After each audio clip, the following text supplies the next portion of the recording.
ជំរាបសួរបងប្អូនថ្ងៃនេះយើងមានបទវិភាគមួយរបស់ស្ថាប័ន Kitco ដែលគេនិយាយអំពីរឿងមួយចំនួនតាក់ទងជាមួយនឹងតម្លៃមាសមាន3ចំណុចដែលគេយកមកនិយាយសម្រាប់តម្លៃមាសថ្ងៃនេះគឺជាថ្ងៃបិទទីផ្សារមិនមានការប្រែប្រួលទេស្ថិតនៅក្នុង$2017ក្នុងមួយអោនឬក៏$245នៅក្នុងមួយជីតោះយើងមកស្ដាប់បទវិភាគទាំងអស់ Gold's price action was defined by major volatility this week. Gold COMEX futures touched a new record high, the banking sector troubles intensified, markets dissected Federal Reserve Chair Jerome Powell's messaging, and Friday's stronger than expected US employment report weighed on gold. Here's a look at Kitco's top 3 stories of the week. At number 3, let's talk about gold's new record highs. COMEX gold prices reached a new all-time high of $20.85. This came after the Federal Reserve raised rates by another 25 basis points, but signaled a potential pause in June. The price rally accelerated after new banking fears came to light, which questioned the Fed's chair's statement that the banking system remains sound and resilient. In the meantime, analysts tell Kitco they see more upside potential for gold, with prices moving to $2,100 later this year. At number 2, there is a new US debt ceiling deadline. US Treasury Secretary Janet Yellen says the US could default by June 1st if the debt ceiling is not raised. This is earlier than previous estimates. So far, talks are at an impasse. RBC Wealth Management describes this year's political and economic backdrop as one of the most challenging.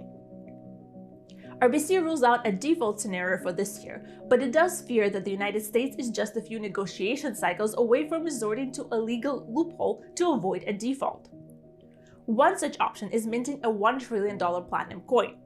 but that is the worst-case scenario, aside from a default, of course. It triggers a repricing in risk assets and loss of investor confidence. This particular creative solution is based on the broad language used in the law that dictates the mintage of coins. It potentially authorizes the Treasury Secretary to mint any denomination platinum coin to fund the government. And coming in at number 1, Ray Dalio says the US and China are on the brink of war. In a LinkedIn post, Bridgewater's founder Ray Dalio explains that the two nations are beyond the ability to talk, and are close to a sanctions war or a military conflict. And in the next 18 months, it's especially risky, because the US embarks on its 2024 election season.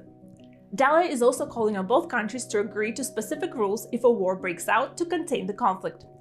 Things like agreeing not to kill each other's troops, not to fight on each other's land, and not to use nuclear weapons. That's a look at our top 3 stories of the week. Thanks for watching. Make sure to subscribe, and for more headlines. វាដូចដែលបងប្អូនដែលធ្លាប់បានតាមដានតម្លៃមាសអញ្ចឹងគឺតម្លៃមាសវាបានធ្លាប់សាកល្បងនៅក្នុងតម្លៃ$2,080នៅក្នុងមួយអោនយើងអាចនិយាយថាវាឡើងរហូតដល់251ឬក៏$252នៅក្នុងមួយជីបន្ទាប់ពី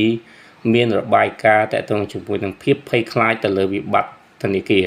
បន្ទាប់មកក៏វាធ្លាក់ចុះមកវិញបន្ទាប់ពីការឡើងដំឡើងនៃអត្រាការប្រាក់ប៉ុន្តែការដំឡើងអត្រាការប្រាក់នេះគឺវាមានសញ្ញាថានឹងបញ្ចប់នៅក្នុងខែ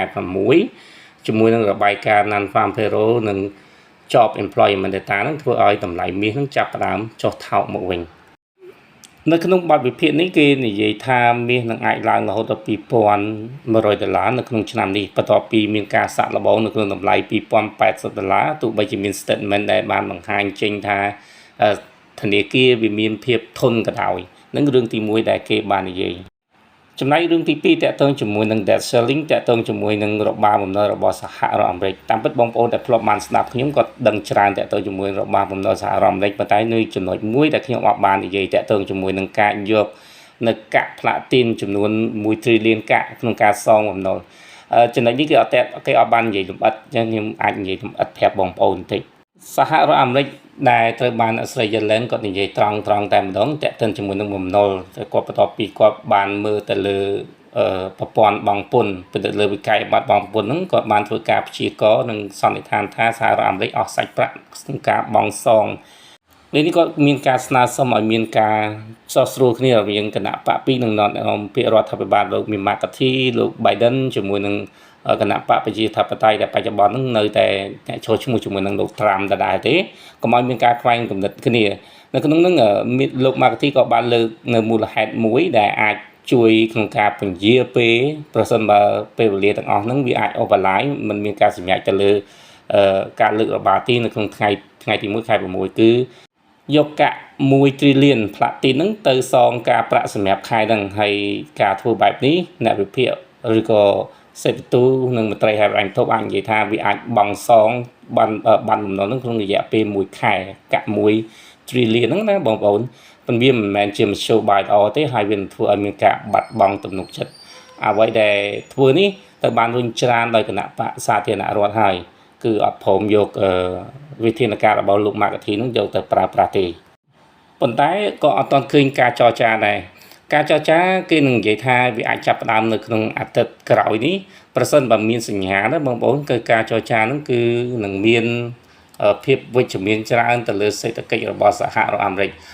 នៅក្នុង proposal មានថានៅក្នុងគម្រោងផែនការចាយវាយរបស់លោក Marketing នោះគឺមានតម្រូវឲ្យការកាត់ការចាយវាយហ្នឹងរហូតដល់ 4.8 trillion ហើយនឹងមានការលើករបស់បំណុលប្រសិនបើវាធ្វើទៅរួចយើងអាចឃើញថាសហរដ្ឋអាមេរិកនៅតែបន្តភាពខ្លាំងរបស់ខ្លួនហើយបើក្នុងករណីសេដ្ឋកិច្ចល្អប្រសើរគឺឆ្នាំហ្នឹងសហរដ្ឋអាមេរិកអាចរួចផុតប៉ុន្តែវិវាទឬក៏ការចម្ងល់និងការភ័យខ្លាចនេះកំពុងតែដាក់បន្ទុកទៅលើចំណុចមួយចុងក្រោយដែលយើងកំពុងនិយាយហ្នឹងគឺ debt ceiling នឹងឯងរឿងទី2នេះក៏ហុចប្រយោជន៍ទៅឲ្យមាសដែរវាអាចនិយាយថាមាសនឹងអាចឡើងទៅទៀតបើមិនបើ debt ceiling ហ្នឹងវាទៅអត់រួចចូលដល់រឿងទី3យើងអាចផ្សារភ្ជាប់ជាមួយនឹងរឿងទី2ទៀតនៅសល់ខ្វះតែ18ខែទេ18ខែទៀតនៅក្នុងឆ្នាំ2024ណានឹងមានការបោះឆ្នោតអញ្ចឹងគោលនយោបាយមួយចំនួនដែលធ្វើឲ្យខាតបង់ប្រយោជន៍ហើយឬក៏ការសម្រេចចិត្តដែលវា sensitive ខ្លាំងវានឹងធ្វើឲ្យខាតប្រយោជន៍សេដ្ឋកិច្ចហើយជាពេលដែលគេសម្លឹងមើលហើយក្នុងពេលហ្នឹងណាក្នុងពេលហ្នឹងផងដែរក៏វាអាចនិយាយថាមានរឿងមួយទៀតគេហៅថា China និងប្រទេសសហរដ្ឋអាមេរិកហ្នឹងនៅលើ break មានថានៅលើកែមនៃសង្គ្រាមផងដែរប្រសិនបើសង្គ្រាមវាកើតមកទៀតណានៅក្នុងកំឡុងពេលដែលសហរដ្ឋអាមេរិកជិះបោះឆ្នោតហើយចិនវាយលុកយកតៃវ៉ាន់ឬក៏ប្រើគោលនយោបាយមួយចំនួនយកតៃវ៉ាន់ទៀតយើងឃើញថាសេដ្ឋកិច្ចរបស់សហរដ្ឋអាមេរិកនិងសេដ្ឋកិច្ចពិភពលោកកាន់តែធ្លាក់មានប្រមាណចំណុចដែលគេនិយាយពីគោលនយោបាយប្រសិនបើសង្គ្រាមកើតដែលបងប្អូនអាចមើលនៅក្នុងចុងក្រោយមិញតែអ្វីដែលយើងអាចយកមកនិយាយនៅក្នុងពេលនេះតម្លៃមាសនៅក្នុងអាទិត្យក្រោយគឺអាចមានសភាពស្ងប់ស្ងាត់ឬក៏ចុះថយរឿងពីរដែលខ្ញុំអាចនិយាយបាននេះសម្រាប់ខ្ញុំទេសម្រាប់បងប្អូនអាចគិតខ្លួនឯងខ្ញុំថាអាទិត្យក្រោយមានអាចស្ថិតនៅក្នុង sideways ក្នុងតម្លៃដដែលហើយប្រសិនបើមានដំណោះស្រាយណាមួយតទៅជាមួយនឹង debt ceiling នោះយើងនឹងឃើញថាតម្លៃមាសនឹងកាន់តែចុះថោកបងប្អូនមួយចំនួនក៏ឆ្ងល់ថាហេតុអីគ្រាន់តែលើករបាំនៅខ្ចីលុយគេថែមគណៈបក្សសាធារណរដ្ឋហ្នឹងក៏ព្យាយាមកិច្ចវេះម៉េះនៅក្នុងបច្ចុប្បន្នហ្នឹងអនុភាពរបស់សេដ្ឋកិច្ចរបស់សហរដ្ឋអាមេរិកមិនទាន់ងើបឡើងទេហើយសូម្បីតែតកតងជាមួយនឹងអាជីវកម្មមួយចំនួនរបស់សហរដ្ឋអាមេរិកក៏មិនទាន់មានការដើរប្រសើរដែរការខ្ចីបានបំណុលការលក់បានបំណុលបន្ថែមគឺជាការបថុយបន្ថានខ្ញុំអាចប្រៀបធៀបថាយើងកំពុងតែជ្ពាក់លុយហើយយើងទៅខ្ចីលុយគេបន្ថែមខណៈពេលចំណូលយើងវាចុះខ្សោយបើក្នុងហេតុផលណាមួយសេដ្ឋកិច្ចអាមេរិកមិនកើនឡើងបំណុលកាន់តែខ្លាំងនោះនឹងធ្វើឲ្យសហរដ្ឋអាមេរិកវាមានវិបត្តិសេដ្ឋកិច្ចដែលគេអ្នកសេដ្ឋទូគាត់និយាយណាថានៅក្នុងវាចាប់ផ្ដើមនៅក្នុងត្រីមាសទី3ពេលហ្នឹងគឺជាមាសដែលគឺជាពេលដែលមាសវាឡើងថ្លៃលើមាសពេលហ្នឹងតែប្រសិនបើ debt ceiling ដោះស្រាយបានយើងឃើញវាស្ងាត់មួយរយៈហើយក្នុងត្រីមាសទី3ទី4សហរដ្ឋអាមេរិកគាត់គ្រប់គ្រងលុយបានគ្រប់គ្រងសេដ្ឋកិច្ចបានយើងនឹងឃើញថាតម្លៃមាសវាអត់ហក់ទៅយ៉ាងឆ្ងាយវាអាចស្ថិតនៅក្នុងចន្លោះ2500ឬក៏$2700នៅក្នុងឆ្នាំ2023នេះគឺជាការវិភាគតែបើវាអត់ទេវាលោតឡើងនៅក្នុងតម្លៃថ្លៃរហូតដល់សេដ្ឋវិទូមួយចំនួនបាននិយាយថាឲ្យប្រយ័ត្នអំពីតម្លៃមាសនៅក្នុងឆ្នាំហ្នឹងពីព្រោះវាមានគោលនយោបាយមួយចំនួនដែលយើងមើលអត់ឃើញហើយក៏ជាពេលវេលាដ៏ល្អសម្រាប់អ្នកដែលវិនិយោគមួយចំនួនទិញហ៊ុនធនាគារឬក៏ធនាគារថោកឬក៏ហ៊ុនក្រុមហ៊ុនថោកពីព្រោះសេដ្ឋកិច្ចនឹងអាចប្រសើរវិញនៅក្នុងពេលណាមួយយ៉ាងណាមិញបងប្អូនតើតើជាមួយតម្លៃមាសឡើងនៅតែជាសិទ្ធិនិយមរបស់សេដ្ឋវិទូទាំងអស់គ្នាទេនេះគឺជាអ្វីដែលយើងយកមកជូនបងប្អូននៅក្នុងថ្ងៃនេះសូមអរគុណសូមជម្រាបលា